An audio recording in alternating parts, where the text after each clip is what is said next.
जेबो जानाङि जाथाया जेन बर'फोरजों जायो गासैबो खस्थ'खौ बर'फ्रा खालामो बिनि उनाव गुबुना इजि खारबोयो दिनै एग्रीमेन्ट जानायनि उनाव आं बेखौ एकर्ड होननानै बुङा दिनै एनडिएफबि जों एकर्ड जानायनि उनाव एनडिएफबि नि दैदेनगिरिफ्रा एकर्ड खालामग्रा मानसि सिन्थायनो दिनै जेलाव थाबाय थानो गोनां जादों एकर्ड जानाया बोसोरबा जाबाय मा जाखो आं बेखौ बुंनो थाङाखै जे जेलाव थानायफ्रा बिराद दुखु खालामनानै दङ खालामा आदा नाब्लामोना दुखु खालामा बिसोरनो नांदों जेला हारिनि थाखाय सोमावसारदों जेला सोरबा जेल जानांगोन सोरबा जिउ होनांगोन जों मिन्थिखानानै थांनाय बेवहाय जों दुखु खालामा दुखुआ बेयावसो जुदि बर' हारिया सिलिंखार जालाङो आं जेलाव थानाया गिदिर खोथा नङा आंखौ थैनायनि साजा होनाया गिदिर खोथा नङा आं सासे मानसि रावनिबो खहा जाया किन्तु दिनै बर' हारिया जुदि सिलिंखार जालाङो बर'नि जि मोननाय थाखानाय बेफोर जुदि सिख'जाफिनजोबो बर'नि मोनथाया जुदि आरो गैया जाफिनो 60 बोसोर 70 बोसोरनि आगोलनि बादि जुदि आरो गादबफिनजायो सोबख'जाफिनो बेखौ हले जों सैज' खालामनाया बिनि थाखायसो जोंनि गाबनाया बेखौ बुङो जोंनि साजानि थाखाय जों गाबाना बेथ' संसारनि नियमखा होननानैसो बुंबावो जे सोरबाया आन्दोलन खालामोब्ला बे आन्दोलन खालामग्रा मानसियानो मोनजाथारो बे नङा बेनो बिबान मोनथारगोन बे नङा सोरबाया खस्थ' खालामबा सोरबायासो मोनजाखायो बिफाया खस्थ' खालामना गालांनायखौ फिसालाया मोनजायो स' जोंहा आपत्ति गैया सोरबा जानायखौ बिदिबो होनबावो जेब्ला जों गोसोखौ दुखु मोनो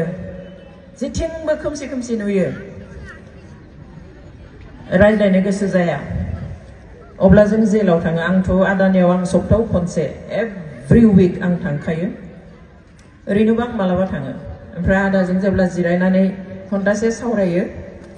बिनि उनाव गोसोआ गोख्रों जाफिननानै फैयो बोलो मोननानै फैयो spirit for serving spirit of serving their own community own people गावनि मानसिखौ सेवा खालामनायनि बियो आखुथाय दहाय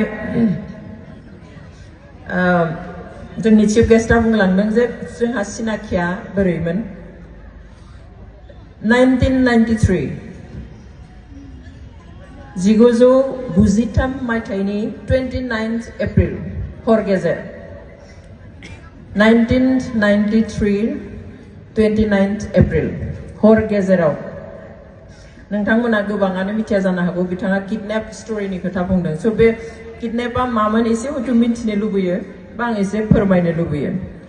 1993 मायथाइनि 29 एप्रिल हर गेजेराव आंखौ लाफानानै आंनि आदा सासे आरो फिल्म मेकार जन्स महलिया आरो बिथांनि फिसालाखौ आसाम पुलिसा हर गेजेराव किडनेप खालामनाय खावनानै लांनाय जोंखौ गावसोराबो सिभिल ड्रेसाव फैदों खुगा खाथे खाथे फैदों ओमफ्राय आंखौ आंनि न'निफ्राय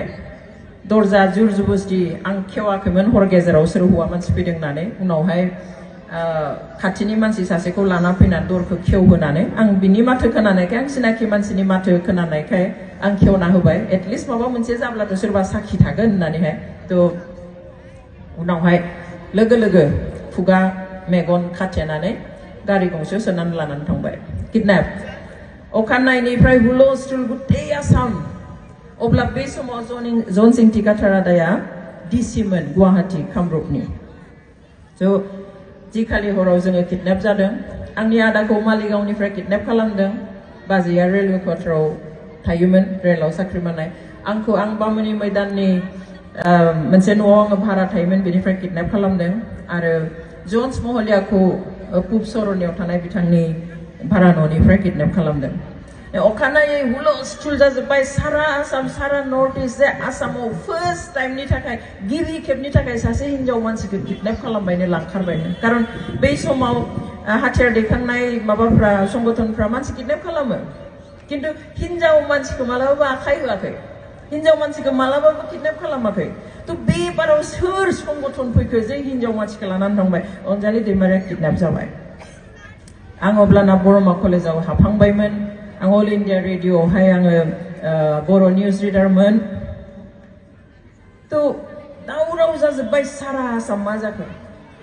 Chief Minister बे समाव हितेश्वर शइकिया बिथां दंमोन हितेश्वर शइकिया बिथाङाबो टिभिआव ओंखारलायना बे समाव खालि दूरदर्शनल' दंमोन 93 दूरदर्शनाव ओंखारलायनानै बुंबाय जी সকলে তেখেতসকলক অঞ্জলি দৈমাৰীকে আদি কৰি যি চাৰিজন ব্যক্তিক যি সকলে অপহৰণ কৰি নিছে বিনা শর্তে মুক্তি দিব লাগে লাইনাनै সিএমआनो गावनो ओंखारलायनानै अपहरणकारिफोरखौ बुंबाय उनाव मा ओंखारखो हितेश्वर शइकियानि थोननायावनो आसाम पुलिसनि बै समनि डीजीपी असीम रायनि दैदेननायाव जोंखौ किडनेप खालामदों आसाम पुलिसा किडनेप खालामनाय अपहरण खालामनाय वर्ल्डआवनो बुहुमावनो हयतो बेनो प्रथम लाङो दैखांना लांनानै बुथारनानै गारहैयो पुलिसा जों मिन्थियो गावथारहैयो मायो किन्तु अपहरण खालामनानै नाटक खालामनाय जों सानसनोबो हाया बेनि उनाव मेगन खानानै लानानै थांना 10 दिन मेगन खाथाबनानै दोनदों आंखौ जानाय लोंनाय टयलेटाव थांनाय जेरावब्लाबो बेखौ खेवनानै होआ बिसोर हमै हमै लानानै थांना आंखौ बाथरुमाव सोनानै होयो आंखौ बिसनाव फज'नानै मेगना खाथेनाय आंनि थाफ्लियावहाय ओंखाम थुरसिखौ होयो होनानै आंनि आखाइखौ हमनानै एटु दाल एटु सब्जी एटु भात खाव नों मेगन खाथेनानै जाबाय था आंखौ जि रुमाव दोनहैदोंमोन उनाव जों मिन्थिबाय फासि बाजाराव थानाय रिजार्भ पुलिसनि गेस्ट हाउसनि मोनसे रुमाव दोनदोंमोन आंजों सानै कनस्टेबल सोनानै दोनफायो बिसोर बेखौ बुंनो नागिरदोंमोन जे सोरबा उग्रपन्थीयासो जोंखौ किडनेप खालामदोंमोन ओमफ्राय पुलिसा जोंखौ बासायबाय किन्तु बे नाटकआ जाफुङाखै बिसोरनि मोनसे फिसा गोरोन्थिनि थाखाय उनाव आसाम पुलिस इनभल्व दंमोन बेयो एक्सप'ज जाजोबदों 10 दिननि उनाव 10 दिन बिदिनो हावा रावा आसामाव रायजो राजा जोंनि बर'